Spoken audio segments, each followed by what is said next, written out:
Folcia. He's the CEO and co-founder of Roomorama. He built a company back 5 years ago. Now it's very successful. Before that, he worked for corporate also. He did it right, and now he can separate us. So let's give him a quick round of applause to welcome Federico.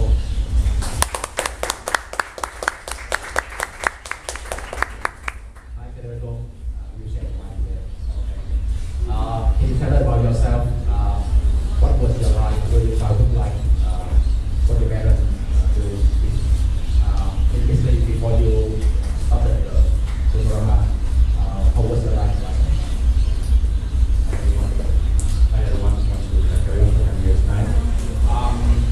I come from a very small town around Parvati.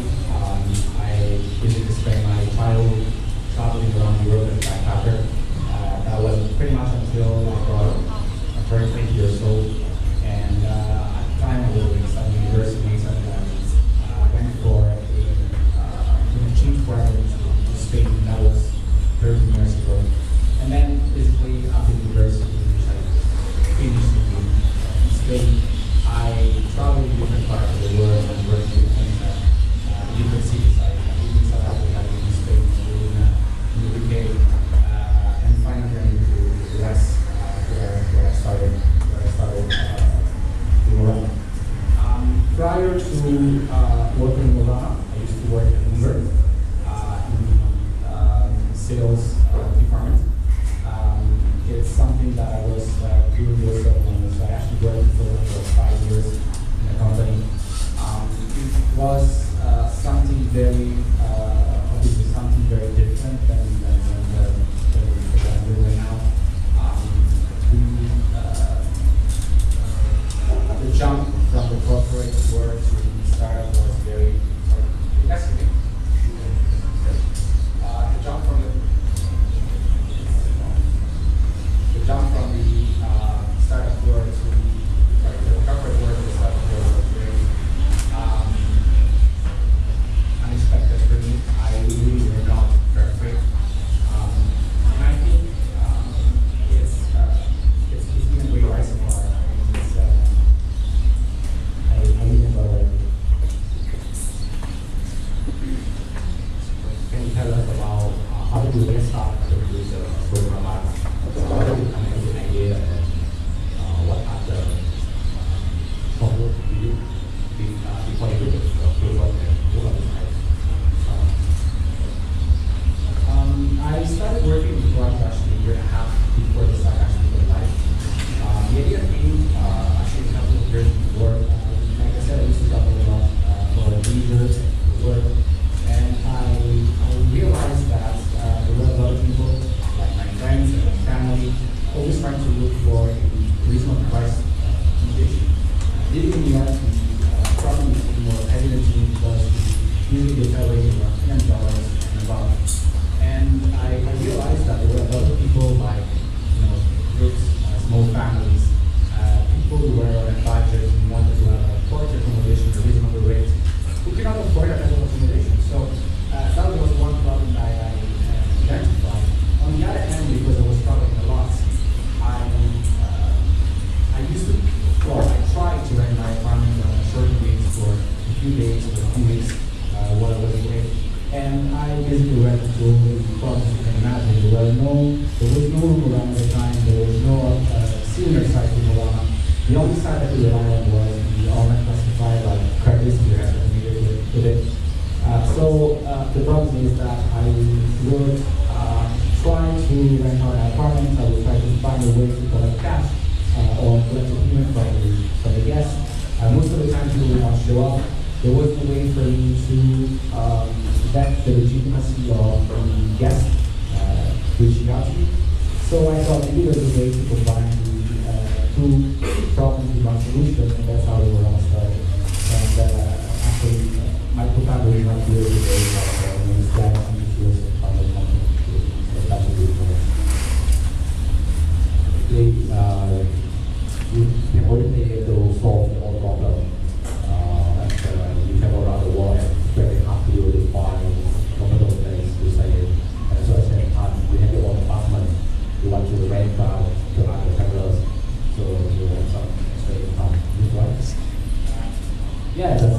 right. I mean, I realized that I had a commodity that I could make money with. And the problem is that there were a lot of people that knew were looking to rent their apartment, but at the same time, there was no efficiency in the process. Like I said before, it was practically impossible to find a way to collect payments, to pay money upfront to the host without having to guarantee that the person will actually show up in the apartment this week or leave out without advertise. So the idea was to create a system that was based on safety, and the process had to be as seamless as possible. So the concept was to find a way to vet the legitimacy of both the guests and the host, to make the payment process as seamless as possible, and of course to have a way for both parties to meet each other at the end of the stay. That's how Roomorama started, and that was in January 2009 when we officially launched, and a lot of things have happened since then. Give a direct route is business. The website nowadays is very navigable to look, and also I believe your company is technology related. So how did you get it done to the first person? How did you hire the people to build it? The first development was an iPad. Like I said, I came from the corporate world. I had absolutely no idea how to start a website. I didn't know where to recruit a technology firm or a CTO or anybody who could take on the role of just creating a very simple website for me. So I just made a common mistake that most people do when they start a company for the very first time is useful. So I went on a website called Next. You can actually find 15 different developers. I reached out to some guys in India. The guy created the very first Spartan version of the site. It took them like a couple of months. Then a couple of months became 4 months, 5 months. At the time I was still working with Bloomberg, so I was not like so anxious to get the site done ready, but I realized there was something missing. I had no idea how to communicate with developers. I made a big mistake thinking that just by giving them a certain task, they could understand how the site would work and how to lay out the architectural process. So I took a lot of things for granted in the process, and I think a couple of months or 5-6 months down the road, the site was really done, it was really functional. We decided to terminate our contract with the developer, and we went to another guy, and he was the very first developer of Roomorama. But in order for us to come to the point where we had a stable development team, it took us pretty much a couple of more years.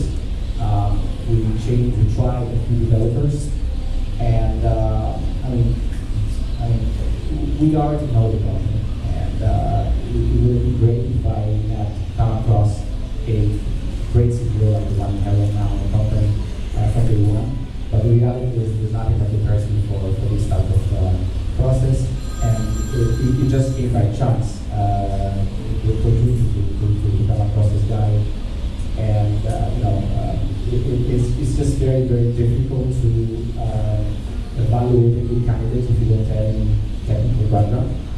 So if I have to start the same thing today, it will be very difficult, very different. But back then, it was very, very tough to find the right people who I could trust and I could rely on. And of course, like I said before, to evaluate them. So if you happen to know somebody, if you are in the process of starting your own company and you're looking for a technical person, and you happen to know somebody who knows a lot about development, make that guy your friend and try to get his opinion or her opinion when you hire the next CTO or the next developer. So back to the idea. At that time, I believe you were still working for Bloomberg, and you, after office hours, you spent time on this idea. So basically, what was the turning point that made you to quit the job at Bloomberg and focus full time on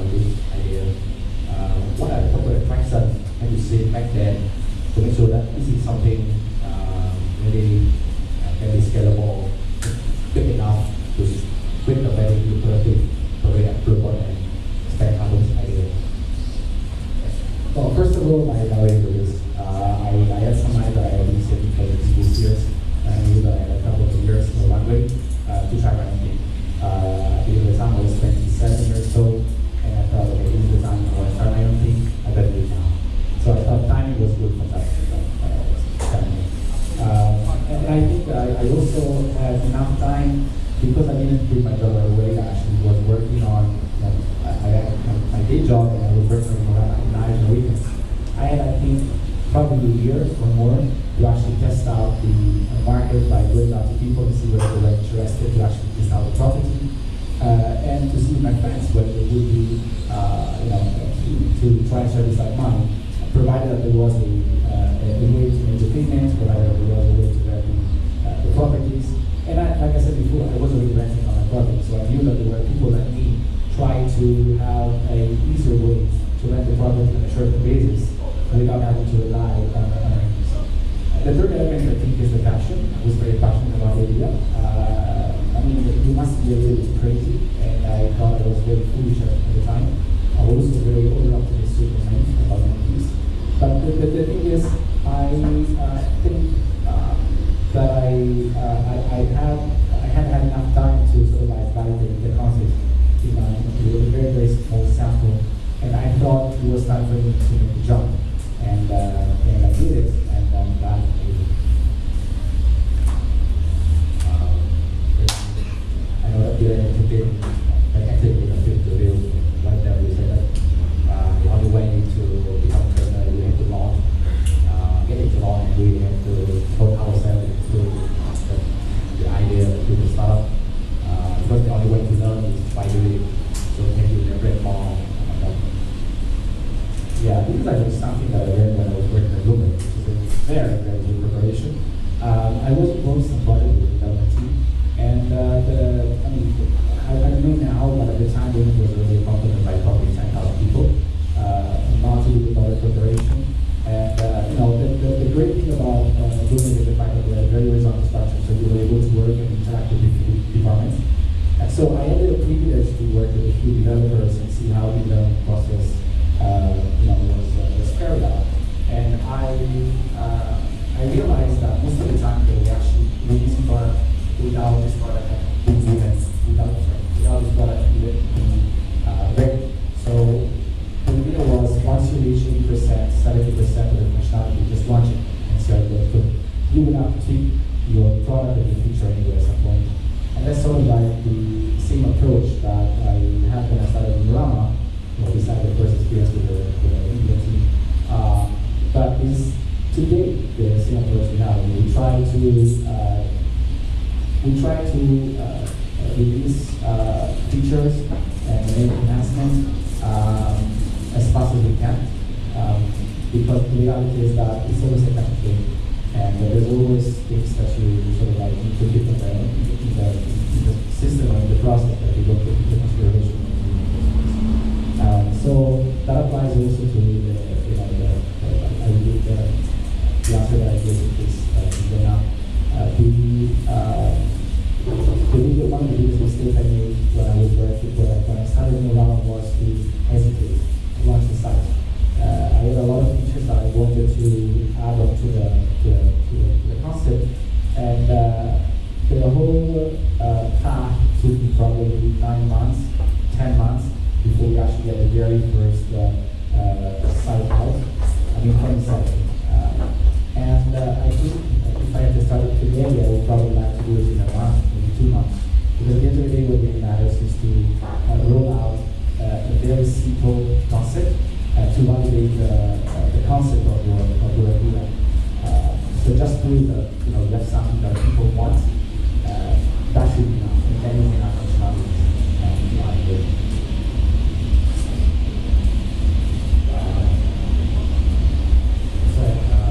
You started the website in late 2008, right? So you started the website on at the end of the year 2008, and all the way. How did you operate it? Did you use your own saving to operate this regularly to operate, or did you rely on the external fund? So there are certain business models for which you were able not to raise money from the window are one of the lucky ones. The way the number works is that we actually collect the money from the education. So the book has everything up front, including our fee. And on average, more than a 30-day cycle, we pay out the money to the host, to the owner, because that's usually the checking day. So we were able in the beginning to actually use that money. Obviously, the challenge was always to make sure that after 30 days we were able to pay the owners. But for those 30 days, we were able to invest money to make sure that we could make improvements in the business. So the trick, if you want to do it like that, went on for a few months. And at some point, the company got able to be able to survive. Build the business out there.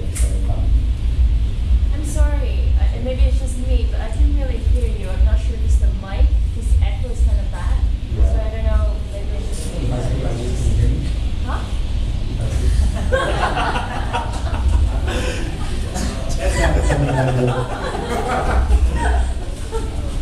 We don't use the mic. I'm kind of. Yeah, just drop the mic. I shout. Yeah, it's not really better. Is it better?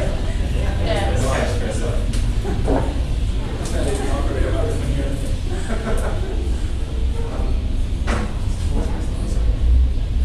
So basically, is how they can get some funded based on this. Yes. But it comes to a point, maybe, I mean, it all depends by what you want to achieve. And I think at some point, if you aim to make the company very big, very big, and make it scale, it is very likely that at some point you will decrease and you will raise money. The trick is try not to raise money if you can. Investors love to see young entrepreneurs disrupting and not needing external funding from the door. They love to see the sacrifice. They love to see people putting their money and sweat. Like I said, we need a sacrifice, but we also need the opportunity to do it because the business model that was sustained by the customer. You make your because at the beginning, you started this startup together with GM, your then colleague that you want that. So now we will talk about for the chemistry because we need to pick those model that can implement our skills or our characters. So what caused you to pick this model? Well, you also have a couple of things.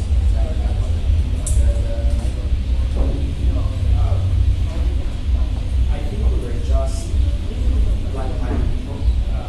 We both had a little bit of passion for the idea. I think we had been working together for a couple of years together, so we knew about each other already. Although we had very different ways to work, I'm Italian and very disorganized, very loud, very emotional. I sweat a lot. Use my hands at the time. And she's Singaporean, so she's exactly those. So it was an adjustment period. It's actually interesting because this morning I was talking about the mornings. We just talked about challenges that you face with work and what came out is that working with one is very difficult because we had to when you start a company on web you don't have that many people. So effectively what happens is there's a lot of turnover in the process. And if you happen to work with a kind of working, then there will be a lot of collapse. There will be a lot of situations in which you're strong about something, and the other person will also be strong about something, and you happen to borrow it from the so like it's a great annoying thing. So it's a matter of how good you are at over time, sort of like respecting the boundaries, understanding what the space of the other person are, let the other person go without sort of like trying to micromanage the process. This is something that we learn over time, and I think it does quite some time, but today we have a much more efficient way of being desired, and the reality also is the fact that we are much bigger corporation, we are much better with customers, and there's less chances for us to follow and figure out our business.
started to consolidate some of the regional players as well as Airbnb has announced slowly the international expansion. How do you see yourself given the much bigger competition in this biggest community? I never heard that news of Airbnb. Have you just said that they closed the operations internationally? They are consolidating their international, meaning that they are stopping all their international transactions. Okay. Well, to begin with, like I said before, there's a lot of players in the space nowadays, and we see ourselves as direct competitors for Airbnb. The reason is we go after different type of inventory. It's more mean to our end. It's more specific. We don't go after any type of listing like RVs or boats or castles. We mainly apartments, villas, chalet. That's pretty much it. And the whole profession that is a different price range, it's a different length of stay, and of course, it's a different demographic that we go after. Usually, people a higher amount of money. So we don't go after. I guess the selling point when you run is not necessarily the price, the absolute price. It's the quality of accommodation that you get at a reasonable rate. To give you an example, if you are going to New York, I go to New York, for example, you will see a lot of advertisements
do your properties actually have the lodging license or the hotel license?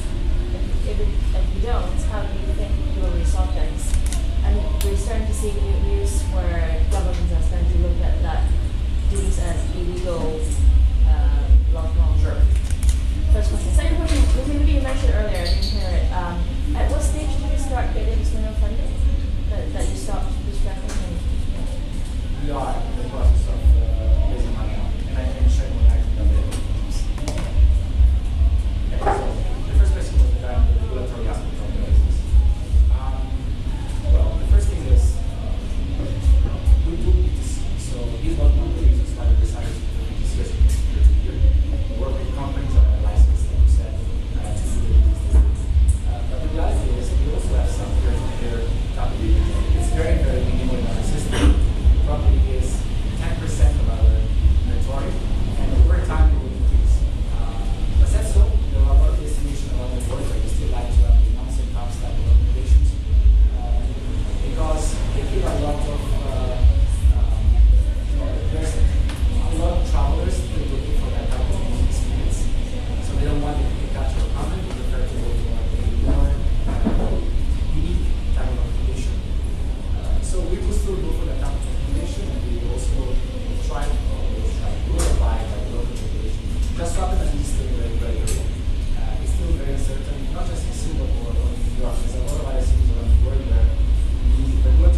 are you confident?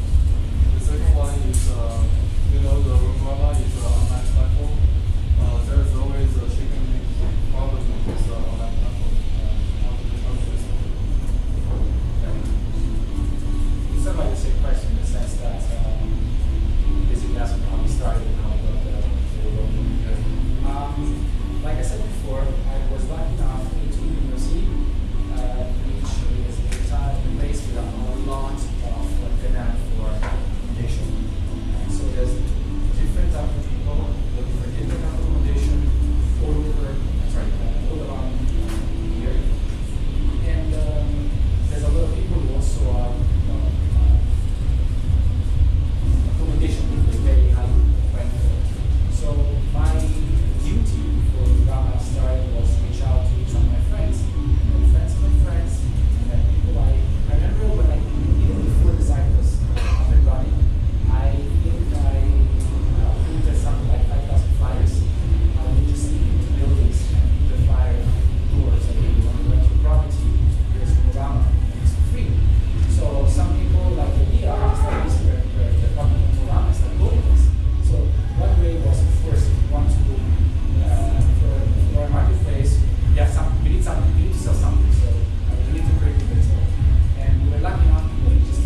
pace, and what has become easier as you gain experience, and what are surprisingly challenging?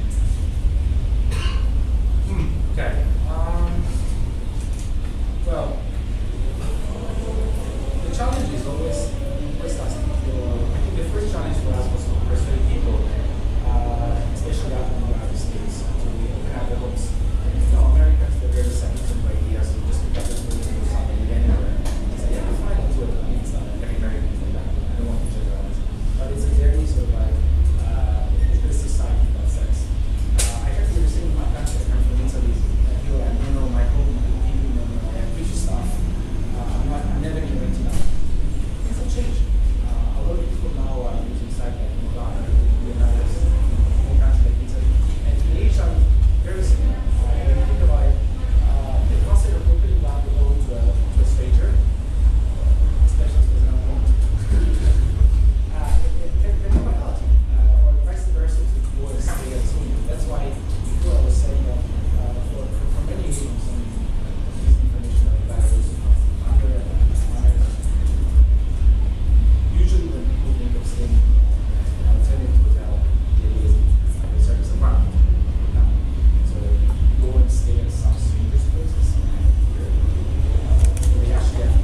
outsource your coding to coders from other countries.